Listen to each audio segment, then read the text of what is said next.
కర్నూలు జిల్లా నందికొట్కూరులో జరిగిన మహిళా హత్య కేసులో కీలక విషయాలు బయటకు వస్తున్నాయి. పోస్టుమార్టంలో శాల్బీ మృతదేహంలో బుల్లెట్లు బయటపడ్డాయి. నిన్న శాలుబీని చందుతో పాటు బీహార్కు చెందిన మరో యువకుడు కలిసి హత్య చేశారు. కత్తితో నరకటంతో పాటు నాటు తుపాకీతో కాల్చి చంపారు. నిందితులు ఇద్దరిని పోలీసులు అదుపులోకి తీసుకున్నారు. బీహార్ యువకుని గదిలో 2 నాటు తుపాకులు, 8 బుల్లెట్లు దొరికాయి.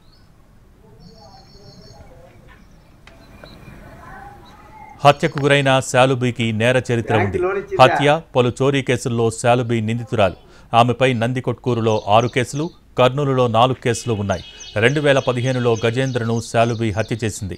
ఈ హత్యకు ప్రతీకారంగానే శాలుబీని బీహారీ యువకుడితో కలిసి చందు హత్య చేసినట్టు తెలుస్తోంది. గజేంద్ర కొడుకే చందు. ఈ హత్యపై పలు కోణాల్లో పోలీసులు దర్యాప్తు చేస్తున్నారు.